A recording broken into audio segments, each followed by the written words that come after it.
Fala aí, galera do primeiro ano, sejam todos muito bem-vindos a mais uma aula de história. E falando aí sobre a nossa aula, nós vamos falar hoje sobre o capítulo 28 da História 1, falando aí um pouco sobre a consolidação do Império, a consolidação do reinado aí de Dom Pedro II, tá? Então, antes de mais nada, é importante nós falarmos aqui que essa consolidação do Império, ela teve origem lá no golpe da maioridade, quando Dom Pedro I ele foi colocado, antecipado a sua maioridade, tá? Aos 14 anos, que foi uma manobra dos liberais que não estavam no poder durante a regência de Araújo Lima, e que dessa forma eles conseguiram aí, junto com o Dom Pedro II, né, junto com o monarca, conseguiram fazer parte aí do governo, tá?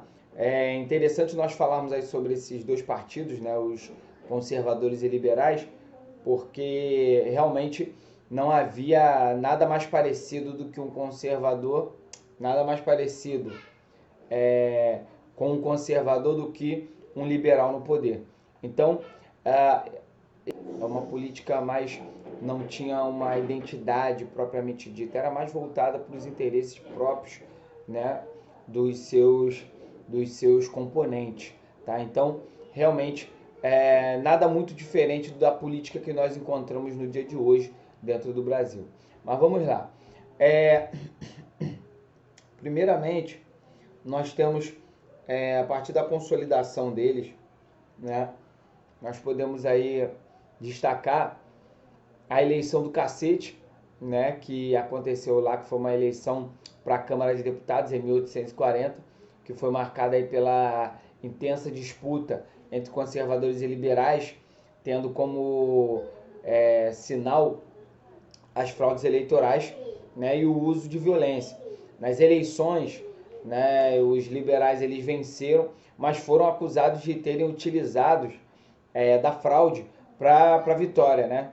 Dom Pedro II ele dissolveu a Câmara, tá, e convocou novas eleições. O parlamentarismo do Brasil, né, que em 1847 foi instituído o regime, né, parlamentarista. Nesse sistema, o presidente do Conselho de Ministros, né, seria aí o chefe do ministério e encarregado de organizar um grande e um amplo gabinete de governo, onde, apesar de existir aí um primeiro-ministro ainda no poder, né, assim no poder, né, existindo aí o poder moderador, que tinha o rei, se sobrepunha a todos os outros, tá? Por isso esse parlamentarismo foi chamado de parlamentarismo às avessas, beleza? Então, mesmo tendo ali o primeiro-ministro, tá, o poder moderador, né, a cachorra aqui tá latindo à vontade, o poder moderador, né, ele era exercido pelo rei. Então, o rei era quem indicava boa parte aí dos componentes desse gabinete, né, e tinha sim o poder centralizado nele. Então, o primeiro-ministro era mais uma figura alegórica, né? Então, em qualquer momento, o imperador teria o poder de dissolver o Congresso, né, e poder implantar suas medidas. Então, por isso, o parlamento às avessas, porque na época, né, o parlamentarismo, usando o exemplo aí do parlamentarismo inglês, quem tinha o poder era o Congresso, né, que elegia o primeiro-ministro e o primeiro-ministro governava. Né? No Brasil, quem governava era o imperador e não o primeiro-ministro, tá bom? Teve esse período aí de parlamentarismo às avessas. Falando sobre o período de consolidação, no Brasil, houve um período em que os liberais e conservadores governaram juntos, por meio de um acordo e também de distribuição de cargos políticos. Não parece nada com a política de hoje, né? Então vamos lá.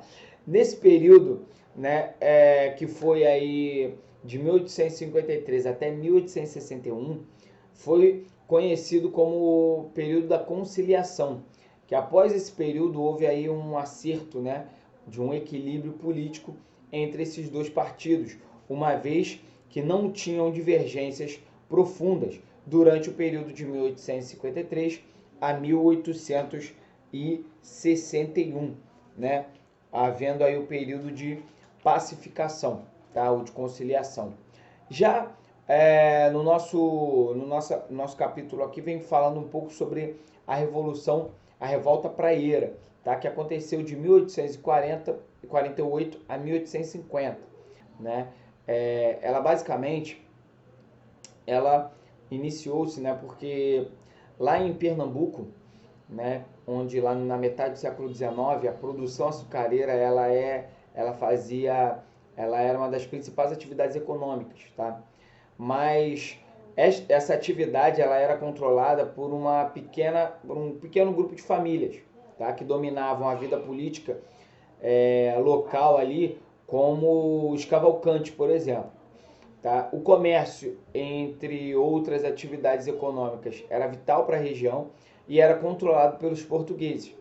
A maioria da população vivia em grandes dificuldades que levava aí ao apoio das ideias liberais radicais que combatiam a desigualdade social. O partido, né, da Praieira, que era frente, né, defensora desses ideais que apoiava, né, o presidente da província, ele estava envolvido, né, com os donos de engenhos e comerciantes. A partir de 1848, o governo imperial demitiu Gama, fazendo eclodir aí a revolta praieira.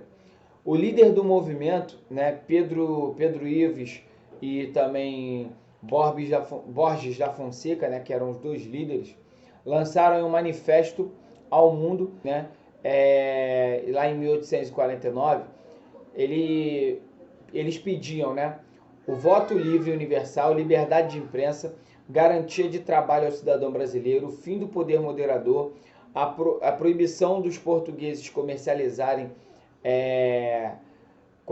os produtos aqui, teriam um monopólio, né, e o estabelecimento da federação, beleza? Derrotadas as tendências separatistas, expressão em algumas rebeliões, né, provinciais, a elite social e política e o governo imperial consolidaram a construção de um Estado centralizado. Preservaram assim também a unidade territorial do país. A maioria da população continuava afastada da discussão pública sobre o poder, tá? Sobre o poder que existia dentro do governo. Então nós fizemos um breve resumo do capítulo 28, tá? Da história 1, falando um pouco sobre esse movimento, tá? Esse movimento de conciliação e também estruturação do Brasil como império, tá? Onde Dom Pedro II ele estava no controle governando o Brasil, tá? Falando um pouco sobre o Congresso de Viena, né, que nós vimos que após, eu coloquei isso no vídeo da semana passada, quem ainda não viu, por favor, dê uma olhada lá, falando sobre a Era Napoleônica. Nós fechamos falando aí um pouco sobre o Congresso de Viena, que foi uma consequência das guerras napoleônicas, né? Houve um momento aí de restauração da Europa com o Congresso de Viena, e foram feitos vários acordos esses que vão aí trazer, em alguns casos até, consequências lá na Primeira Guerra Mundial. Mas, sobre o Congresso de Viena, é importante nós citarmos aqui que esse momento após napoleônico, né, muito tentou se organizar a Europa, tá? Aqui nós estamos falando da história 2, capítulo 28. Muito buscou se organizar a Europa, tá? Tanto as fronteiras físicas quanto as políticas, né? E houve essa reunião aí do Congresso de Viena para que isso fosse agilizado, tá? A Rússia, ela anexou parte da Polônia, Finlândia, também a Áustria anexou regiões dos Balcãs, a Inglaterra ficou com a estratégica, né, Ilha de Malta, enfim. Nesse período também, Portugal